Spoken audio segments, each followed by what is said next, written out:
हुए आप उसे राष्ट्रप्रेमी किस नाम से कह सकते हो? राष्ट्र के कुर्बान करने वालों के नाम पे वो वोट मांगती है, आप उसे राष्ट्रप्रेमी का दर्जा दोगे? 2019 का चुनाव सबको याद होगा, जब पुलवामा हमला हुआ था। पुलवामा हमले के बाद हर मोदी जी के हर स्पीच में आपका पहला वोट युवाओं का पहला वोट राष्ट्र के नाम, शहीदों के नाम पे वोट मांगना राष्ट्रप्रेम है? बताइए कहाँ से राष्ट्र प्रेम है? रही बात, इन्होंने भाई साहब ने पूछा राष्ट्र शब्द आया कहाँ से। राष्ट्र शब्द की उत्पत्ति आज से थोड़ी है, जब राष्ट्र नहीं तो उससे भी बहुत पहले से। ये तो संस्कृत का प्राचीन शब्द है, हिंदी का प्राचीन शब्द है। हिंदी तो खैर बहुत बाद में आई है, उससे भी पुराना संस्कृत का शब्द है राष्ट्र। राष्ट्र का मतलब होता है एक भौगोलिक स्थिति, इसके अंदर रहने वाले लोग होते हैं, जिसमें माताएं बहनें रहती हैं, जिसमें आदमी रहते हैं, जिसमें सब तरह की गतिविधियाँ होती हैं, आर्थिक व्यापारिक हर तरह की गतिविधि, उसे सारे को मिला के भूगोल को उसे राष्ट्र कहा जाता है।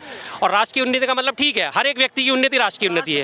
अगर मेरी एक के बाद एक चैलेंज आता है। राष्ट्र जो कह रहे हैं आप, राष्ट्र के पहले क्या था उसका नाम बता दीजिए। जो संस्कृत में था उसको आप काट के निकाल दिए, थोड़ा उसका पूरा नाम लीजिए। तो कौन सा राष्ट्र था? कौन सा राष्ट्र था?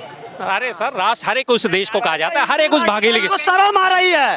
पहले हिंदू राष्ट्र था, ये कहना नहीं चाहते, इनको शर्म आ रही है। भारत कहानी फिर घूम फिर के सर हिंदू राष्ट्र पर आ जाती है। थोड़ा सा पीछे होगा, इल्जाम ये भी लग रहा है बीजेपी पर सर, आरोप ये भी लगता है कि वो हिंदुत्व की राजनीति कर रहे हैं। कितना सोच आरोप क्यों लगता है? सच्ची बात है ये तो। आरोप क्यों लगता है? सच्ची बात है ये तो। उन्होंने लगातार शुरुआत ही किस बात से करी? हिंदू से शुरुआत करी। जब 6 जून 1980 को बीजेपी की स्थापना हुई थी, उन्होंने सबसे पहले क्या नारा दिया था? हिंदू राष्ट्र सबसे पहले नारा दिया। उसके बाद उन्होंने क्या करा? 10 साल तक जब उनकी दाल नहीं गली, 1990 में आडवाणी जी ने सोमनाथ से अयोध्या की रथ यात्रा निकाली। किस आधार पर? सांप्रदायिक आधार पर कि हम अयोध्या में जाके मंदिर बनाएंगे। उससे पहले जो इनका जनसंघ था वो इसी बात को लेकर मुद्दे को राजनीति करता था। उन्होंने राष्ट्र के मुद्दे उठाए कब? इनका राष्ट्र की उन्नति में, राष्ट्र की प्रगति में, राष्ट्र की आज़ादी में योगदान क्या है? ये भाई साहब इतने खड़े हैं, अभी बोल के चले गए वो। इनसे मैं एक बात पूछता हूँ, जब 1925 में हिंदू महासभा का उसमें गठन हुआ था, उसके बाद जनसंघ का गठन हुआ था, RSS का गठन हुआ था, किसी एक नाम ऐसा बता दो कि जिसने राष्ट्र के लिए बलिदान दिया हो, जिसने राष्ट्र सेवा के लिए, राष्ट्र को आज़ाद कराने के लिए, हमारे भारत राष्ट्र को आज़ाद कराने के लिए बलिदान दिया हो। कोई एक नाम बता दे। कोई एक नाम RSS से, कोई एक नाम हिंदू महासभा से, कोई एक नाम जनसंघ से, कोई एक नाम जनता पार्टी से, कोई एक नाम भारतीय जनता पार्टी से, जिसने देश की आज़ादी के लिए बलिदान दिया हो, बलिदान अपने प्राण न्यौछावर करे हो। कोई है ऐसा? एक है कोई ऐसा भाई साहब? आपको कौन लगता है? आपको कौन लगता है? नहीं, आपको कौन लगता है? मुझे तो बहुत जरूरी थोड़ा कि जरूरी नहीं है कि मरने के बाद ही आदमी शहादत हासिल करे। अगर मैं अच्छे काम कर रहा हूँ तब भी शहादत हासिल नहीं, क्या मतलब? आप बताइए बुरे काम बता दीजिए, बुरे काम RSS ने सबसे पहले। मेरा मुद्दा है चुनावों को लेकर। शर्मा जी आ जाते हैं, यहीं पर क्लोज कर देते हैं इस बात को। बीजेपी लगातार ये दावा भर रही है कि अब की बार बीजेपी सरकार, यानी कि तीसरा टर्म उनका आने वाला है। कितनी सच्चाई आप देख पा रहे हैं? देखिए, डंका चार रहे हैं, डंका पीटने में तो किसी का कोई मुंह नहीं पकड़ सकता, डंका बजाने से उनके कोई हाथ नहीं पकड़ सकता। ठीक है, जो वो दावा कर रहे हैं, उन्हें भी पता है कि दावा किस आधार पे कर रहे हैं। अभी उन्होंने 195 कैंडिडेट अपने घोषित करे, और 195 कैंडिडेट में आप देख लीजिए, उनमें से 4 या 5 कैंडिडेट अब तक बैक मार चुके हैं। उन्हें पता है जमीनी हकीकत क्या, हम चुनाव जीत नहीं पाएंगे। आसनसोल से वो भाग गया, गौतम गंभीर हमारे पूर्वी दिल्ली से पहले ही भाग गया। उसके अलावा और अभी 2-3 के और नाम आपसे, डॉक्टर हर्षवर्धन ने, उन्होंने कहा मैं राजनीति से संन्यास ले रहा हूँ। वास्तव में उन्हें संन्यास ही लेना चाहिए। कोविड काल में वो डॉक्टर होने के बावजूद अपने घर में बैठे मटर छील रहे थे। सबने देखा साहब, उन्होंने अपनी ट्विटर पे फोटो डाली थी। बात क्यों कर रहा हूँ? जेन्युइन बात करता हूँ भाई। कुछ भी बीजेपी ने टिकट क्यों कहा? अंदर ही घर में मटर छीलेगा, कैसी लॉजिक वाली अनलॉजिकल बात कर रहे हो? दिखाओ भाई साहब, हम तो सबूतों पे चलते हैं। सबूत ले। आप बुरा नहीं मानना, शर्मा होकर ना आप हिंदू राष्ट्र पे एक तरह से बहुत गलत बात बोल रहे हैं, बहुत गलत बात। शर्मा जी होकर, हिंदू होकर आप सरकार की खिलाफत कर रहे हैं, ये बात अच्छी नहीं लग रही भैया। भाई साहब को अच्छी लगे ना लगे, हिंदू कौन होता है? जो हिंद प्रदेश में रहने वाले सारे हिंदू कहलाते हैं। दूसरी बात, मैं शर्मा हूँ। तीसरी बात, मैं ब्राह्मण हूँ। तो ब्राह्मण के लिए जो कहा जाता है कि ब्रह्मा का तत्व, जिसे थोड़ा बहुत ब्रह्मा जी ने ज्ञान दे रखा है, तो मैं मानता हूँ मैं थोड़ा बहुत मामूली सा ज्ञानी हूँ। इनके लिए हिंदू राष्ट्र सर्वोपरि है, मेरे लिए राष्ट्र सर्वोपरि है। मेरे लिए हिंदू मुस्लिम सिख ईसाई कोई सर्वोपरि नहीं है। मैं भारत देश को सर्वोपरि मानता हूँ। जो भारत है मैं उसे सर्वोपरि मानता हूँ।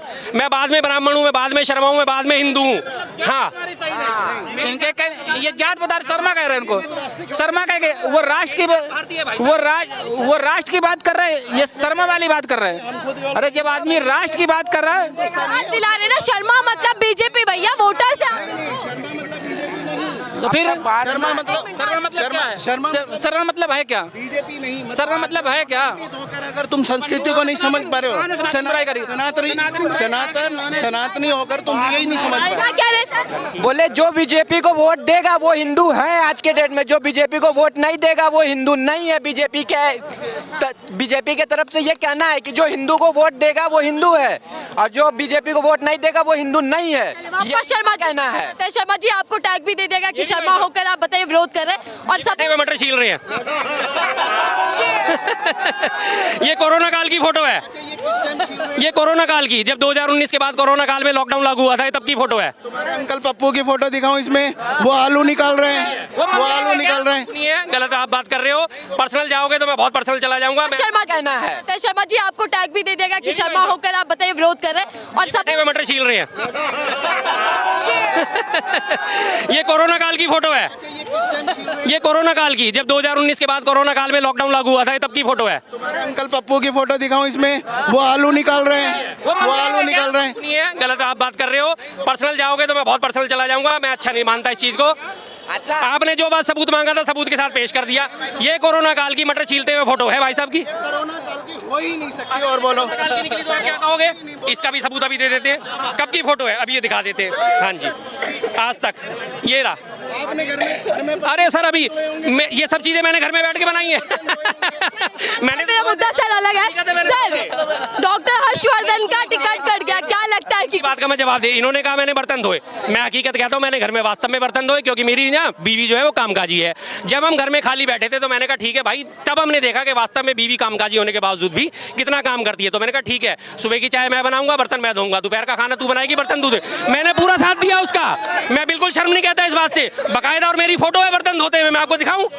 मैं दिखा सकता हूं, मुझे कोई शर्म नहीं है भाई साहब, कोई शर्म नहीं है। बीवी के साथ घर के कामों में हाथ बटाना कोई शर्म नहीं है, बिल्कुल भी शर्म नहीं है। इन्होंने जो बात करी है ना, इन्होंने जो बात बताइए, इन्होंने जो बात करी है, एक नंबर बात करी है। ये देखो सर 195 लूडो खेल रहे हैं। ये कोरोना काल में घर में बैठे हुए लूडो खेल रहे हैं। ये स्वास्थ्य मंत्री की हालत है जी। हाँ, ये उसी टाइम का है, देख लो। इसी वजह से टिकट कट। देखिए, जब कोई काम नहीं करेगा, आपको सबको पता है कि कोरोना काल में कितना कुप्रबंधन हुआ।